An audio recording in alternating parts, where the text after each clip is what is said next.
Hello and welcome back, history nerds. Prepare to be enthralled as Mary Beard uncovers the layers of history, transporting you back to a time of emperors, conquests, and profound societal transformations. So, join us on this unforgettable adventure through the ancient Roman Empire. This is a BBC production that will ignite your curiosity and leave you with a deeper appreciation for the enduring legacy of this remarkable civilization. Before we get into it, please leave a like, subscribe, leave your comment down below with your thoughts on this subject. Without further ado, Mary, take it away. Once you've got an empire, what do you do with it? And what did it feel like to be part of it? Well, clues can often be found in very surprising places.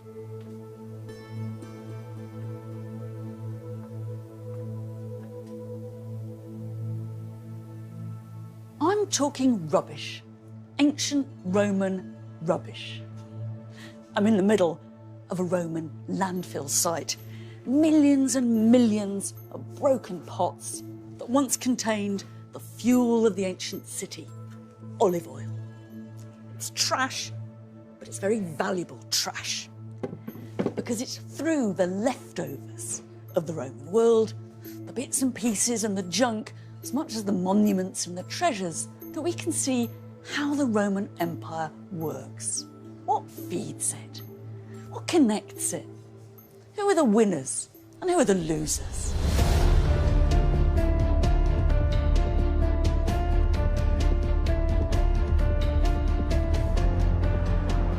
The Romans never set out to acquire an empire, but their undistinguished little town came to control a territory that stretched from Britain in the north to Algeria in the south, Spain to Israel, the Nile to the Rhine.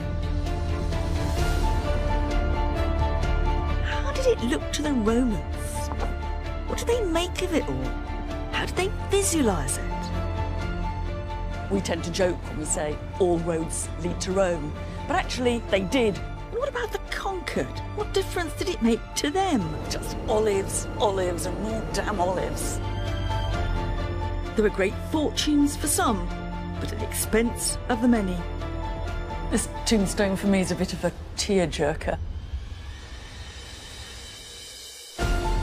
So just how did Rome transform the landscape of our world?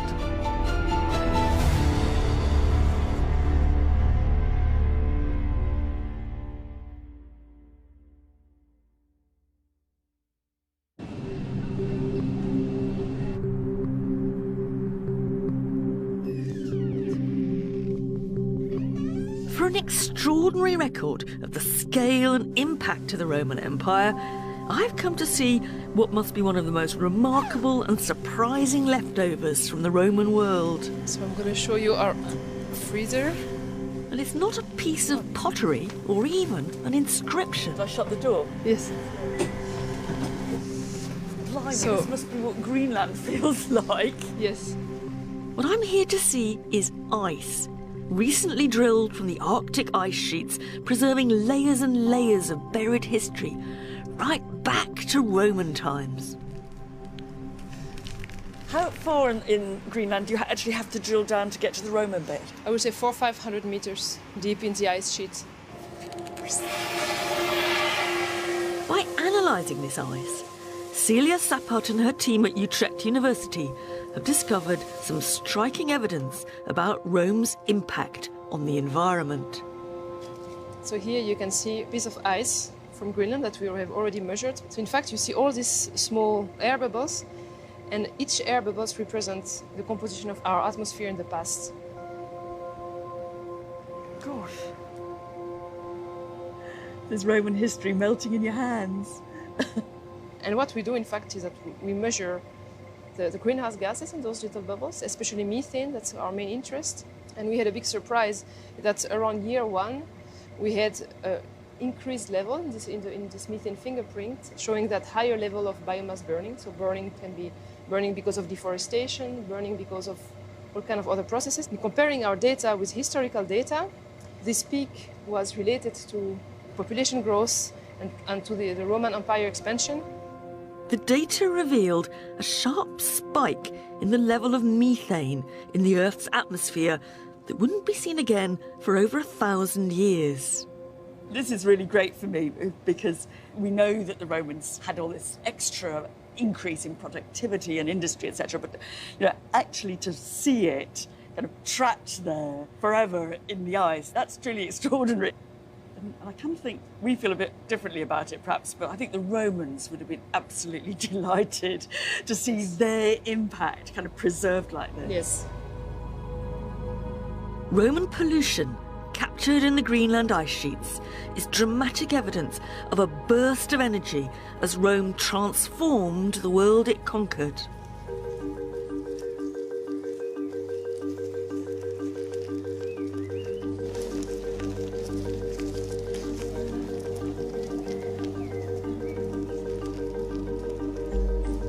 In southern France is another of the remaining traces of that transformation, the Via Domitia, the ancient road linking Italy to Spain. Because Rome built its empire from the ground up, connecting people and places in a way that had never been seen before. For us, roads almost stand for Rome. And actually, Roman roads still do lie underneath many of our own transport routes. But it's easy to forget quite how revolutionary it was to go from a system of windy local dirt tracks to great paved highways striking out across the continent. It wasn't that the speed you could go on them was that impressive. Still took even the fastest Romans about a week to go what we could cover in a day. But the idea that you could start out in Rome, get on a road, stick on it, and end up in Spain or Greece, that was entirely new. Like sinews crossing the empire, the Romans built a network of roads over 80,000 kilometres long, not only creating a new geography, but introducing an entirely new Roman way of thinking about the world. This is a bit of disused signage from a Roman road. It's one of a series of milestones that were set every Roman mile, it's about 1.5 kilometres, along all the major routes. Most of the writing on it is actually the emperor's name and titles, so you know who to thank for this lovely road. Underneath is a big number 3. That means we're 3 miles from the nearest staging point. What's important about this is that you know exactly where you are. For the first time, you can place yourself in the world.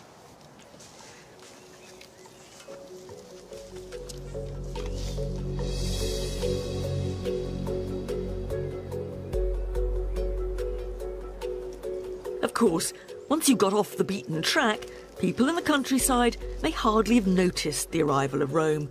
Life would have gone on much as before. But where there were Roman roads, things changed, not necessarily for the better. It wouldn't have been fun finding a brand new superhighway going straight through your land. And Romans complained, much as we do, about the bad food and exorbitant prices at the ancient equivalent of service stations. For some, though, these new roads were a cause for celebration. These are copies of 4 really strange Roman drinking goblets. They're quite recognisably in the shape of milestones. But not just that, they've got lists and lists of names of places scratched into them. What it says round the top is that this is the route from Gades, that's Cadiz in Spain, to Roman, to Rome. And between each place, it's giving you the number of Roman miles that you have to travel. And at the bottom, it does a grand total of the whole length of the road, which is over 1,800 Roman miles. That would take you more than 40 days to travel. Now, quite what they were for is actually a bit of a mystery. I mean, they might be very practical. It might be a useful travelling cup, plus your route inscribed on the outside of it.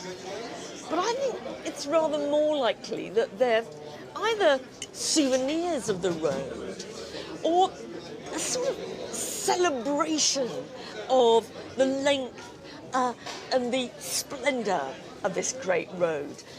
Some more idea that you could find Romans drinking out of lookalike milestones really shows how sort of internalised that sense of road culture had become, which is exactly what I'm going to do.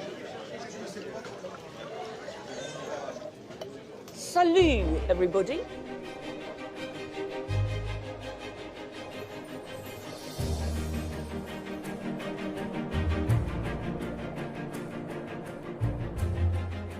The goblets also point to that other great marker of Roman presence on the landscape, towns. The Romans sponsored the greatest programme of urbanisation in history, and in Western Europe, their cities still often underlie our own. All over the empire, towns needed infrastructure. It's the old cliché about the Romans that they built roads and bridges, baths and drains, and aqueducts like this one. And they ploughed an awful lot of cash into it. This wasn't one of the longest or the most vital aqueducts in the Roman world. It channeled water just 15 kilometres from a mountain spring to the small Spanish town of Segovia. But all the same, it's hard not to feel impressed by the ingenuity of it and the sheer chutzpah of that series of arches. This is where even I get a bit gobsmacked by Roman engineering. And in a way, that's the point. It's one of the trademarks of the Roman Empire. It's meant to be in your face, and its message goes far beyond any practical purpose. This can't just be about the water supply. This is about Roman power. It's about the Romans making an impact on the landscape. It's about the Romans making themselves permanent. To put it another way, if you want to bring a water supply to a small town, do you really need all this extravagance? Aqueducts, towns, roads. These are the classic stereotypes of the Roman Empire. They're what it did for us. But more than just clever engineering projects, the Romans could imagine them all fitting together.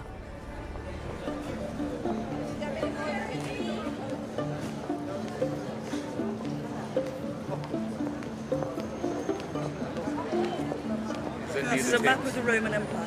Oh, right. An ancient map. It's a medieval copy of an ancient map of the Empire. Oh, medieval. But it's copying a Roman map, which doesn't survive. This is the only Roman map of the Empire we have. Or actually, it's a copy of a 13th century copy of an ancient Roman map. Why this is important is it gives us a glimpse of how the Romans pictured their own empire. Some of that's pretty obvious. You've got Rome right in the middle. And leading out from it, you can see the roads. There's some familiar names. There's Naples or Neapolis. And there's Pompeii. And that rather squashed island there, that's Sicily. But then you move further and further east, past Crete here. But my favourite bit, I think, is the Nile Delta, with the city of Alexandria and its lighthouse here, and then all the little rivers and tributaries in the delta there. In some ways, this looks like a very mad representation of the world. It's all terribly squashed and it's not arranged north-south. But it's making more important points than that. It's saying that Rome is at the very centre. And what's important about the empire is its cities, its towns and its roads. We tend to joke when we say all roads lead to Rome. But actually, they did, and they led away from Rome too. What the Romans are telling us is that theirs is a joined-up world.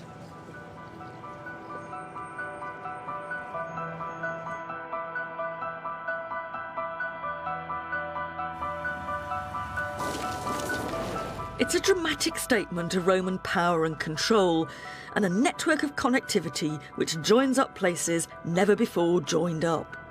And in this new connected world, the demands of the Roman state and over 1 million consumers in Rome itself could be met by producers many hundreds of kilometres away. This is when the hills of southern Spain became a giant olive farm and juicing enterprise. This kind of monoculture, just olives, olives and more damn olives, is one legacy of the Roman Empire. It was then that southern Spain first became the world's biggest producer of olive oil. More than 7 million litres of the stuff going to the city of Rome alone every year.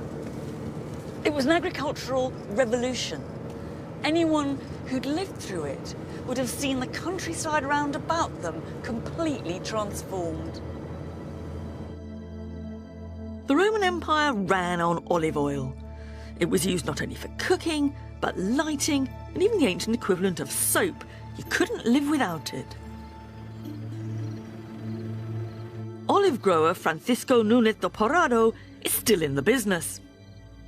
Is the whole economy of this area, is it all based on olives? Yes, olive trees with olive oil and the whole process represent in this area practically between 70% of the income. I mean, some people like you are growing the olives. Yes, yes. But then you've got your pickers, your specialist pickers. But you've got presumably transporters, you've got middlemen, Yes. you've got export agents. Everybody have to be a specialist in something. It was much the same 2,000 years ago. Olive oil provided jobs in a highly profitable industry. There were lots of people who made lots of money out of all this. There were the growers and the pickers and the pressers and the packers and the transporters and the distributors. And don't forget, there were the men who cashed in on it all by making the containers to put it in. This was an oil economy.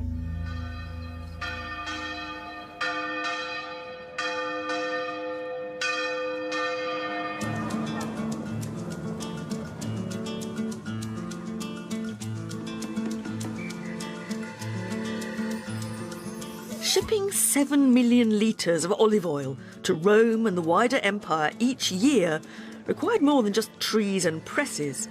You needed an entire infrastructure, whether in the form of warehouses, bottling plants or ports.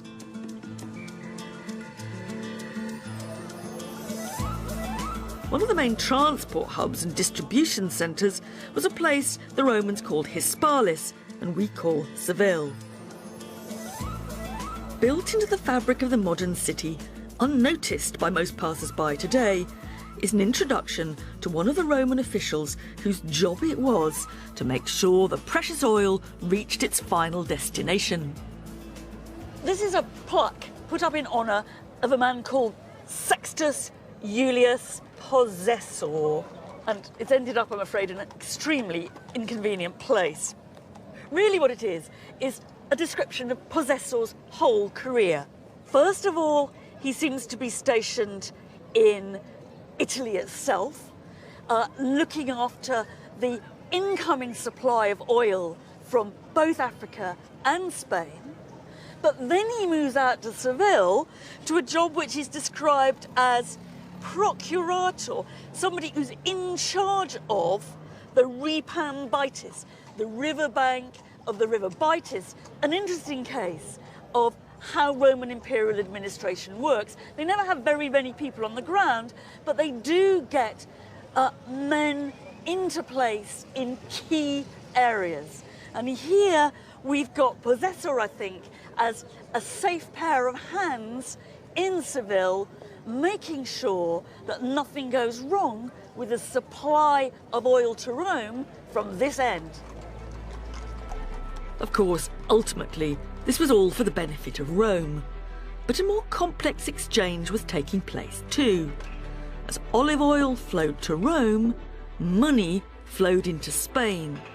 And there's evidence in the branding stamped into the oil jars themselves that this new wealth allowed some people access into the politics of Rome itself. This is a particularly tantalising example because the stamp here reads very clearly Port, P-A-H. That's port short for portus, or probably river warehouse, of someone called P-A-H. And one thing we know is that the father of the Emperor Hadrian had those initials, Publius Aelius Hadrianus.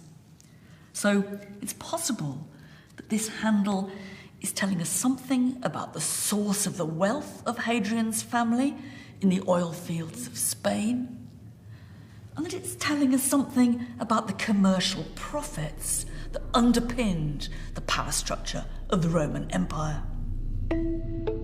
Whether this was really where he'd made his money or not, we know that Hadrian, the man on the Roman throne for 20 years in the 2nd century AD, came from Spain.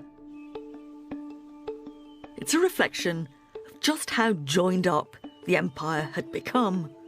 And it's not surprising that Hadrian bankrolled big building schemes here. This is what's left of the town of Italica, where the Emperor Hadrian's family came from. They weren't native Spanish, they were Roman settlers from way back, but they obviously thought of Spain as their home. Hadrian ploughed an awful lot of cash into his hometown. A tremendous showing off, and to be honest, all a bit out of proportion. One of the biggest things he did was put up this huge amphitheatre. It would have accommodated 25,000 people. Now, to put that in context, the Colosseum in Rome accommodates about 50,000 or so. So you've got a small town amphitheatre in Roman Spain with half the seating of the Colosseum. Or, to put it another way, the population of Little Italica was only something like 8,000 people in all. To me, that sounds a bit like a plutocratic benefactor giving little Cambridge United a stadium half the size of Wembley. It is a little bit absurd.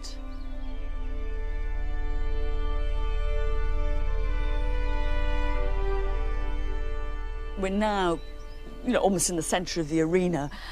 This is where the gladiators would have fought, where the wild beasts would have been slaughtered. And right in the middle here, you've got a sort of mini version of what you find in the Colosseum itself. The underground cellars where the gladiators and the animals would have waited to come up into the arena through trapdoors in the floor.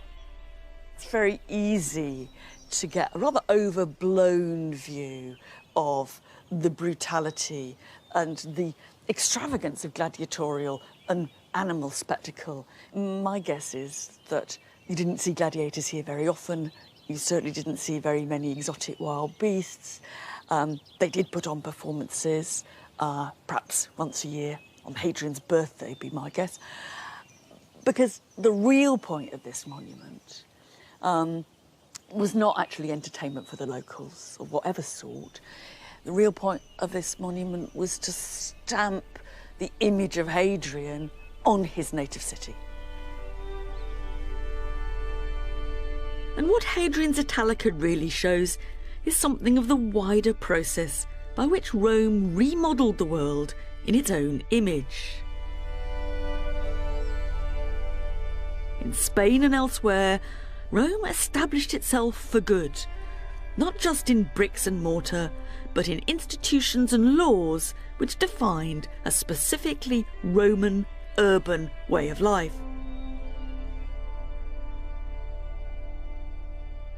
These bronze tablets are just covered in columns and columns of writing.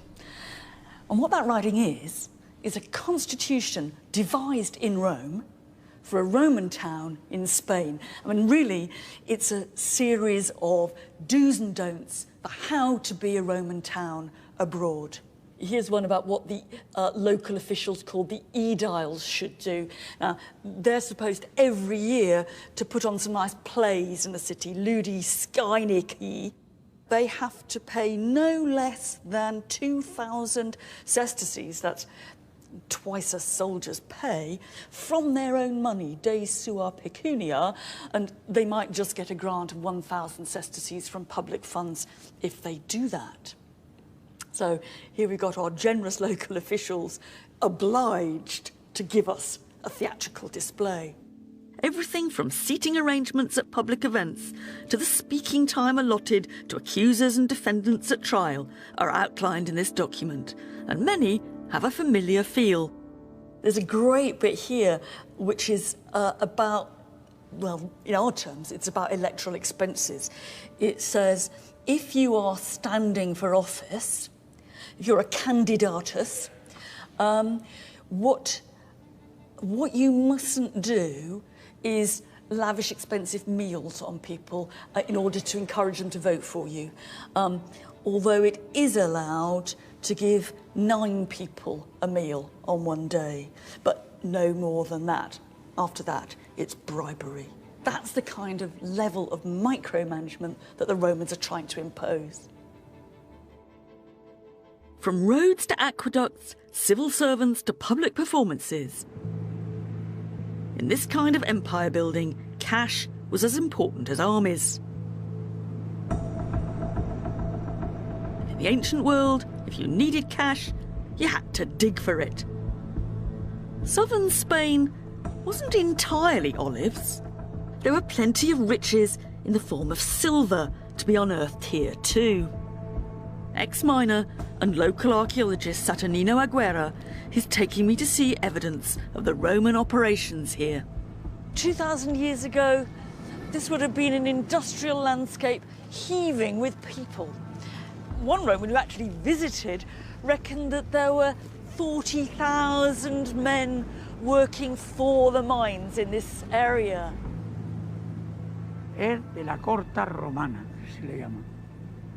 Right, so what we've got here is a place where the later mining has cut through to give a cross-section of the Roman working. And you can see some little square holes, galleries or passageways. And all over the rock, you can, I think, see the pock marks where the Roman miners have come in and they must have followed the ore seams and just taken the silver ore out and not bothered with the rest of it. And it's the scale of the industrial processes that went on around here, from the mining to the smelting, that helps us understand those traces of methane we can still recover from the Arctic ice sheets. And the Romans also recognised the problem of pollution. They built the chimneys of the smelting plants very high to get rid of the noxious smoke. It was a terribly exploitative system of resources, of landscape, and of people. But there were also vast profits to be made too. There are people who came here from Italy in search of their fortune. I mean, in a way, this was a bit like the gold rush. Or Spain, in a sort of way, was Rome's El Dorado. The first silver entrepreneurs took full advantage of a ruthless system in which profit was the sole consideration. The organisation of the Spanish mines was a mixture of public enterprise and private enterprise. The Roman state owned most of them, but didn't have the infrastructure to manage them. So it sold the franchise to a range of private companies. They called them publicani. In our terms, that's public service providers. The dangers of that are obvious. The state gets the basic minimum. The only incentive for the private companies is to maximise their profits. And the people who pay the price are the poor guys down there.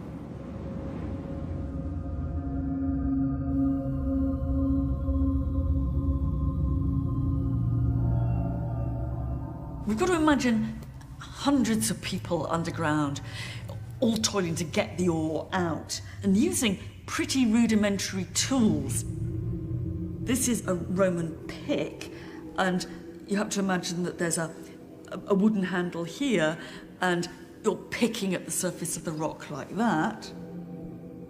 This one is really heavy. It's a rather clever dual-use tool. Again, it's got a wooden handle going through there, and you can either hammer at the rock or you can pick at the rock using the other end. You'd have to be pretty strong to wield that effectively. You'd have to be even stronger, though, to manage this crowbar. I mean, imagine you're coming and you're trying to pick out the seams of the ore, and you're jabbing this into the rock to loosen it out with this sharp end. This is obviously very dark, dirty, sweaty, heavy labour.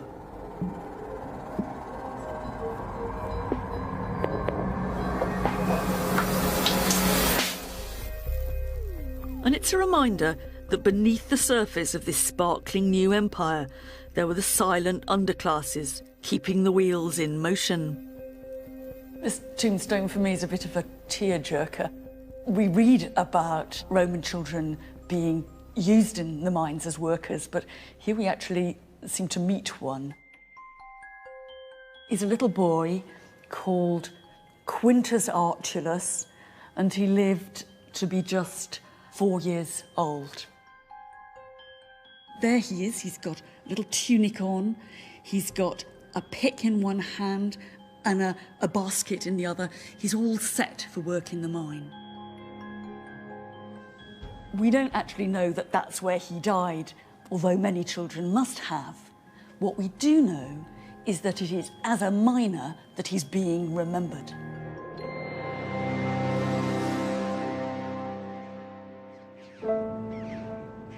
It was on small backs like these that the wealth of Rome was built. The silver he helped to mine minted into the currency of empire. What most of this Roman silver went into was coin, things like this. One Roman estimates that each year in this area they got 9 million of these. That's an enormous impact on Roman economy and society. You can buy an awful lot of aqueducts and armies for 9 million of these. But what's amazing is that these coins came to be used all over the Roman Empire. Same denomination, same designs. Jonathan Williams is an expert in coins and deputy director of the British Museum. These are two very similar coins of the Emperor Hadrian, distinctive face there, and Hadrianus Augustus. That's right. They are very, very similar. They're both Roman silver denarii, the lifeblood in many ways of the Roman currency system. Both of that have Hadrian on, very similar. They're the same value, same amount of silver, but they were found at completely opposite ends of the earth. This one here was found in Bletchley in southern England, and this one was found in southern India. Britain, of course, inside the empire, India outside the empire. But loads of trading links. Absolutely. Does that mean that, in a sense, what Rome has done is created a unified internal economy and coinage system? We've got monetary union, really, in the Roman Empire.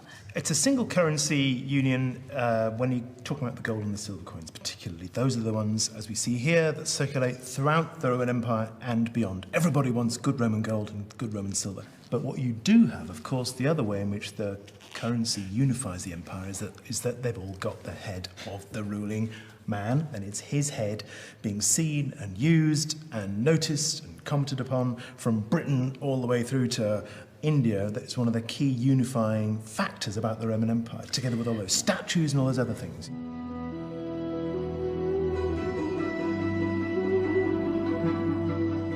From its Spanish mines, Rome maintained a constant flow of hard cash, trickling down to contractors, soldiers and traders across the Roman world, who could hardly have forgotten that all this wealth was tied to Roman power.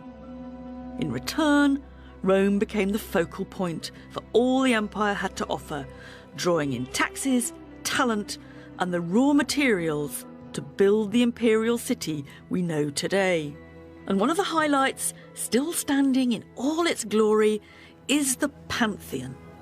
For many Romans walking past this building, the most striking thing about it would have been the columns holding up the porch.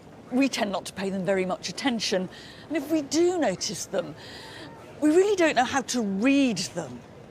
But they're actually one of the loudest boasts you could make about imperial power. That's partly because they're monoliths. They're carved out of a single piece of stone, and just think how difficult that would be to do without them breaking or cracking. But it's also the material itself. They all come from quarries deep in a province 3,000 kilometres away from here, Egypt. They've been loaded onto camels and donkeys, dragged across the desert, put onto ships in the Nile, taken to the Mediterranean, across the sea, to stand here. It's an extraordinary statement about the resources of empire and about the ability of the Emperor Hadrian, who put this building up, to control those resources. In a sense, the stone is the message.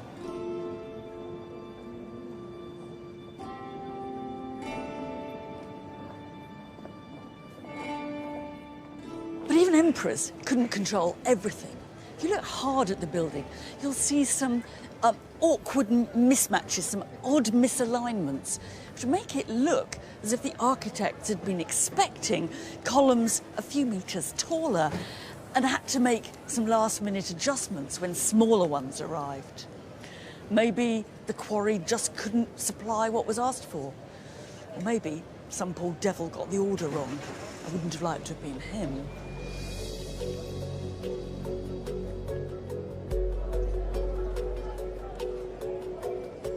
For me, the Pantheon reflects how the empire changed Rome just as much as Rome changed the empire. The capital was where stuff from all over the Roman world was on display and on sale.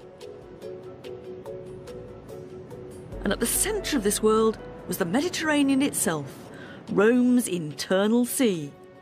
It was much quicker and cheaper to bulk transport goods by water than by land, and the Mediterranean became a busy highway with cargo ships laden with things from grand granite columns to humble objects of daily life. Everywhere you went in the Roman Empire, you'd have found people eating and drinking out of shiny red pots like this.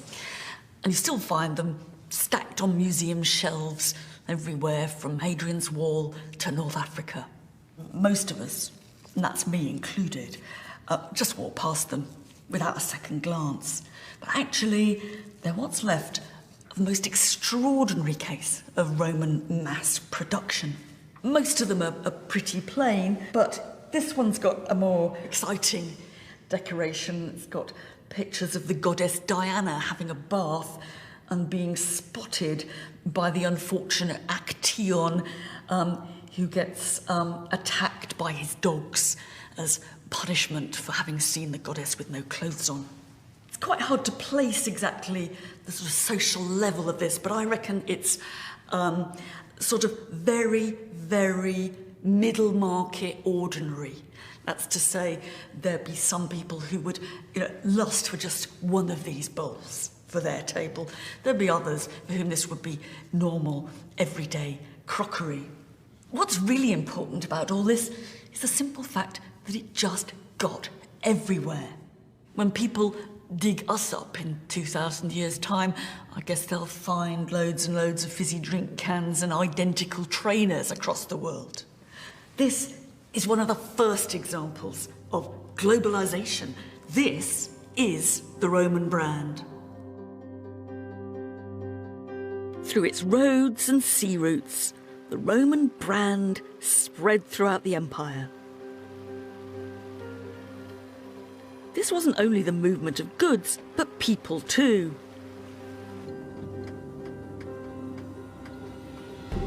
In the remote town of Hierapolis in modern Turkey, we find the remarkable tomb of a man who seems to have made the most out of the opportunities of belonging to the new Roman world. This is a wonderful story of an exciting life on the high seas. It's the tombstone of a man called Flavius Zeuxis, and he says that during his life he has sailed around the promontory of Cape Malia, that's the very southern tip of Greece, between here in Turkey and Italy 72 times. So what's he doing? Well, Hierapolis was the textile capital of this part of Turkey, and he can only have been going from here to Italy to flog all the things they were making. But what's interesting is what he chooses to put on his tombstone to sum up his life are those dangerous 72 journeys.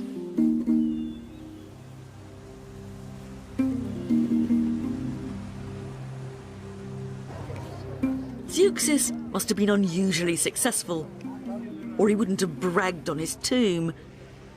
But for someone like him, the Roman Empire made the world simultaneously bigger and smaller. Bigger because of the expanded horizons and the distant markets now open to those who dared. Smaller because of the network of connectivity that enabled people and goods to get around the world more easily than ever before. And a key part of that distribution were the ports, nerve centres of Roman trade and commerce. One of the cities that flourished in the commercial world of the Roman Empire was Ephesus, which became a hub of import and export. It had once been an old famous Greek town going back centuries, but it was transformed by the Romans. Everything we now see here is the result of Roman investment. And the reason it was so important in the Roman world is simple. It's harbour. Imperial trade needs more than ships and merchants. It needs well-functioning harbours.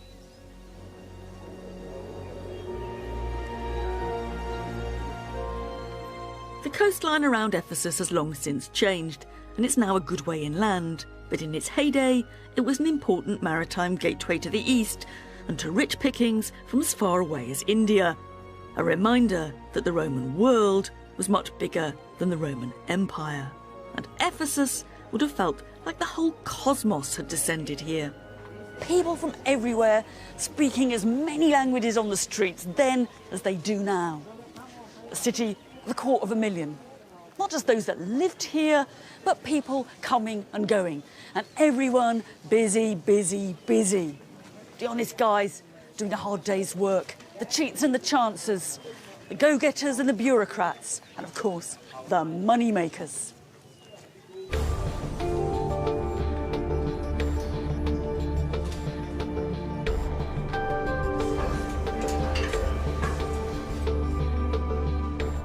If you could afford a pad in the heart of Ephesus, then the chances are you'd profited from the constant flow of goods through the harbour. These are upmarket houses for those who'd made it. This is all amazing, but it's also quite confusing. There's a series of houses, one above the other, running up the hillside, and they're partly interlocking, so it's quite hard to tell where one house stops and the next one starts. But what is clear is that there was a luxurious lifestyle going on here, that some people in Ephesus, including the owners of these properties, were doing very nicely, thank you. And it makes the point that the benefits of empire did not only flow to the imperial palace or to people in Rome itself. The homes of the Ephesus elite were evidently pretty flashy. No expense spared. The fashions and trends of the city Rome itself were imitated and reproduced. Here we've come into a kind of reception hall on a really palatial scale. Also, it must all have been faced with marble right the way round, and you can see the columns of marble on the side, and there'll be panels in between. And this is where somebody big entertained and displayed his wealth and power. This is, almost imperial scale. Must have been pretty terrifying, I think, to be a guest at this house. And I'm standing on a modern walkway that you can see there must have been a great big door, and there's big door fixings on either side. You have to imagine that you would have had the door opened for you into this, and there the big man would be ready to greet and possibly humiliate you.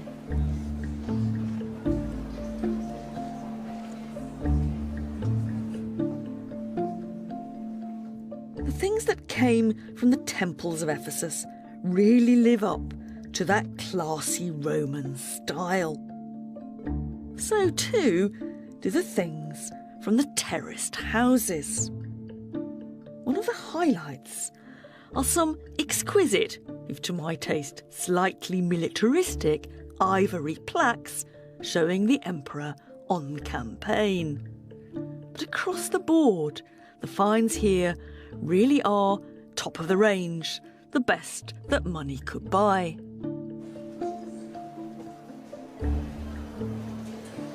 The question is, where did the money come from? Where did these guys who own these houses make their cash?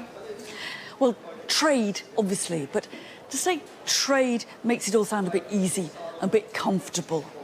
It's one of the biggest commodities that came through the port of Ephesus were human beings.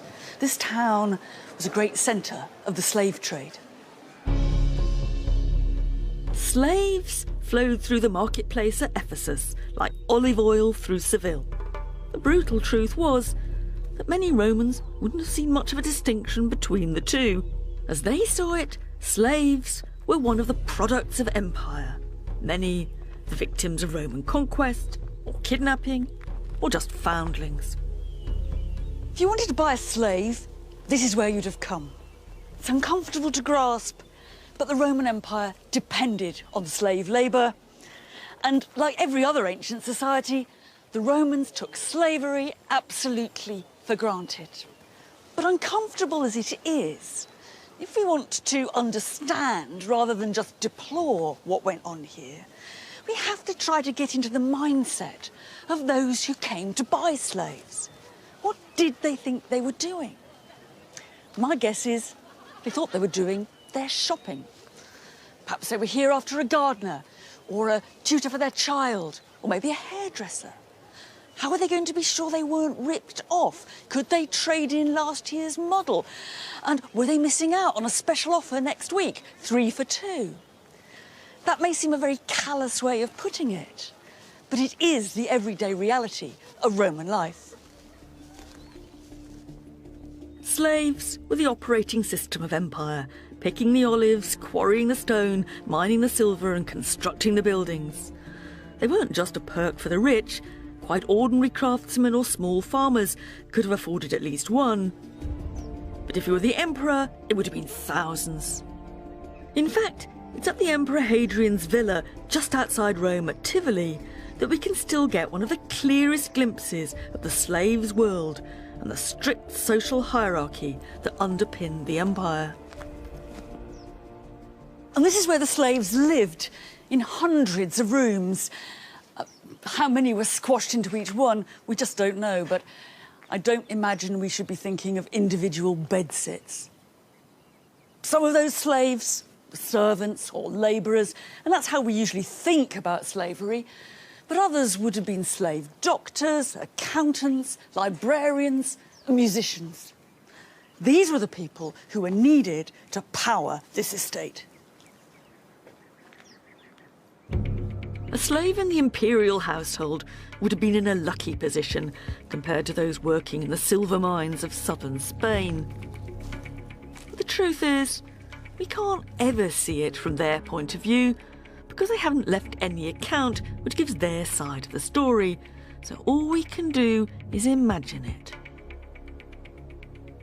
This is where some slaves spent most of their working lives, downstairs in a network of dark service tunnels beneath the grand, airy quarters upstairs. The people scurrying about down here were always meant to be invisible, and they've remained pretty much invisible to us, largely because they've left no trace behind them. For me, this underground world is a powerful symbol of one very nasty side of Roman slavery and exploitation. But before we feel too much moral superiority coming on, it might be worth reflecting how many invisible people there are beneath the surface of our world too.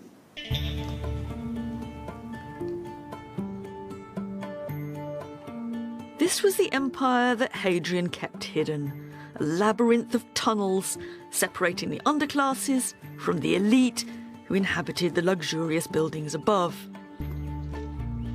This was the empire that Hadrian wanted to present to the world, and it was built very deliberately to do just that.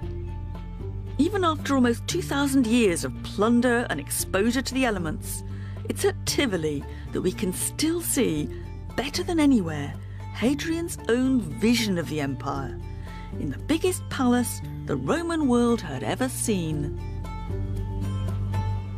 If you came to visit the Emperor Hadrian in his great villa, this is the approach you'd have taken. And pretty impressive it was too. Big flight of stairs leading up to the monumental gates, and on each side, fountains playing, a niche for statues, and there'd probably have been some burly guards. In fact, villa is a dreadful understatement. Even palace doesn't quite get it. This imperial residence, Hadrian's country pad, was the size of a town.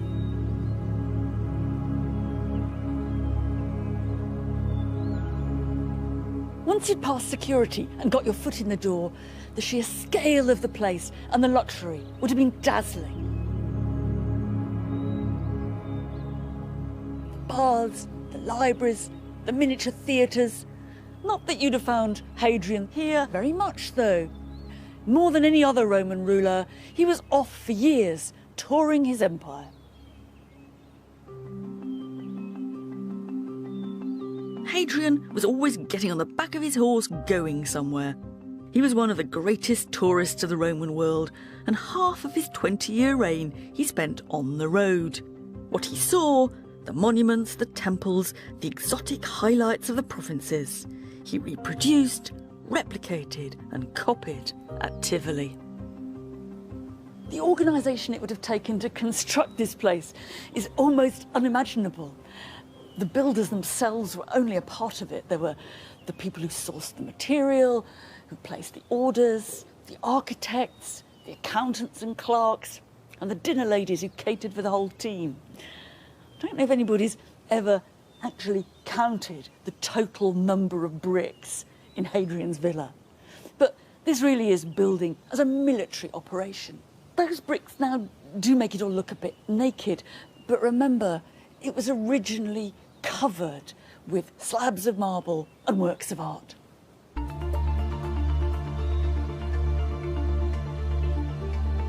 It's difficult to visualise it today, but Tivoli's interiors must have been amongst the most lavish in the Roman world.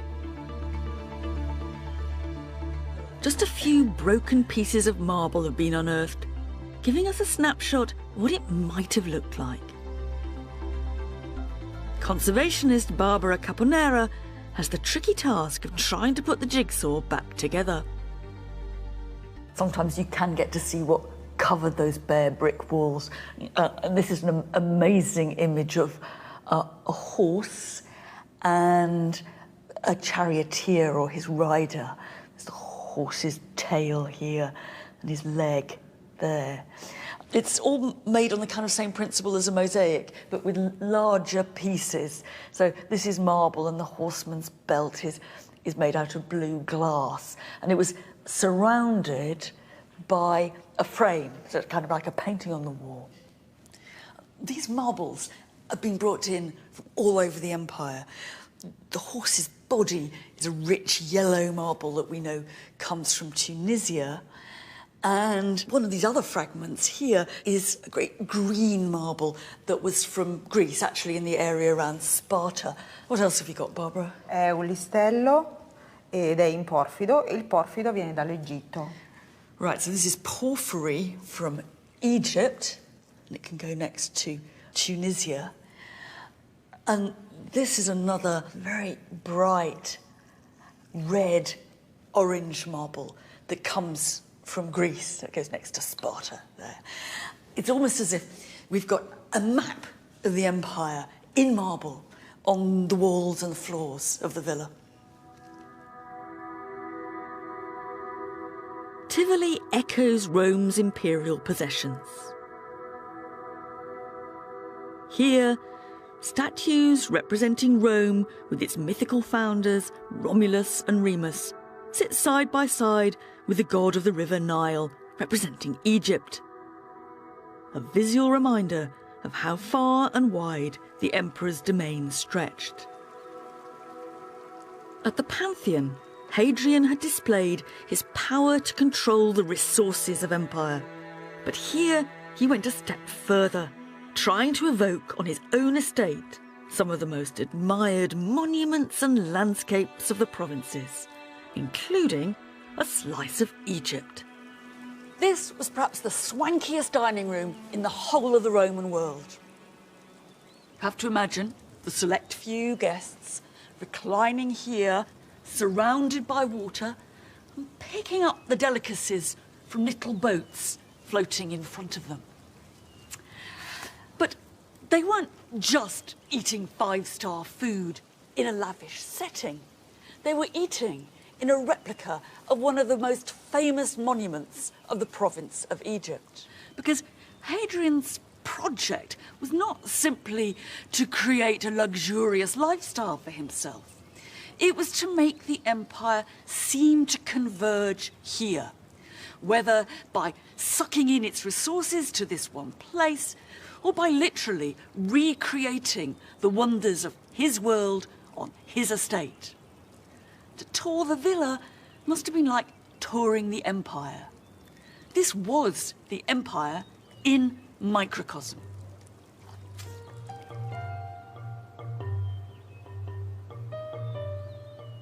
In its ambition, Tivoli captures the essence of an empire that brought together places and people as never before. Along its roads, in its busy cities and ports, the inhabitants of the Roman Empire experience deep changes which still affect the world around us. Revolutions in engineering, trade and agriculture. These offered new opportunities and riches for some, and matching inequality for others. It's always easier to find the winners than the losers. The destitute, the exploited, the underdogs have left very little behind them. The profiteers of Ephesus, the oil barons of Spain, and the entrepreneurs of the seas have left the traces of their success stories, whether in the shape of broken bits of pottery or great grand columns. But one thing's for sure, winners and losers lived in a new world. Hadrian's villa at Tivoli offers an idealised and, to be honest, rather sanitised vision of the Roman Empire. An ordered world with established hierarchies and everything in its place. And here, obviously, under the command of one man. The reality, of course, was more fluid, more fractured and messy. But this is the emperor's frozen vision of how the Roman world was and should be.